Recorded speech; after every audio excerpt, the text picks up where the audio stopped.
আমাদের বাগেরহাট দশানী মাদ্রাসার কাজ আপাতত গাঁথনির কাজ কমপ্লিট হয়েছে।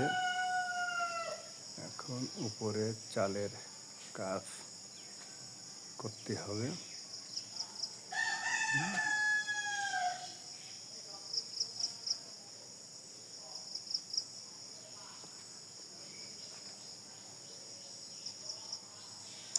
আপাতত গাঁথনির কাজ শেষ হয়েছে। চালের কাজের জন্য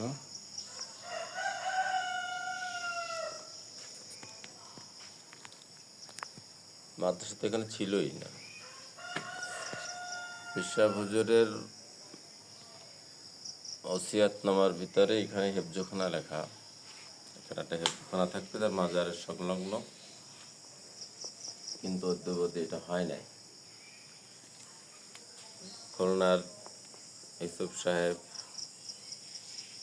এই চিন্তাটা তার মাথায় ঢুকছে এবং সে নিজে উদ্যোগে এই মাদ্রাসাটুকু এখন পর্যন্ত 4 দেওয়াল গাঁথা হয়েছে, এখন প্লাস্টার বাকি, চাল বাকি, জালনা দরজা বাকি,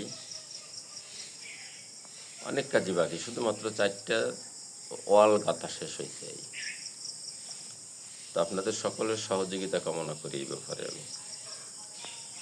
আমি এই মাদ্রাসা এই মসজিদ কমপ্লেক্সের ইমাম মাওলানা আব্দুল হাই জমানদার। মাদ্রাসাটা হলে এই এলাকার কেমন সাড়া পাচ্ছেন? এবং এটা হেফজখানা ও এতিমখানা হবে এখানে। এতে সকালবেলা মক্তব চলবে, এলাকার ছেলেপেলে সবাই কোরআন শিখতে পারবে এবং দূর থেকে এসেও এখানে থাকার ব্যবস্থা আমরা করব, সে পরিকল্পনা আছে। এরপরে বয়স্কদের জন্য আবার রাত্রে একটা ক্লাস চলবে, যে যারা বয়স্ক কোরআন শিখতে পারেন না, নামাজের সূরা কিরাম ঠিক মতো পারে না, তাদেরকে নিয়ে আরেকটা প্রোগ্রামও এখানে চলবে ইনশাআল্লাহ। এলাকা কি আশেপাশে হেফজ এবং হাফিজিয়া মাদ্রাসা আছে? এলাকায় হেফজখানা আশেপাশে নাই। তাহলে মেলা দূরে, এত মিঠাপুকুর অত দূর, অনেক দূর।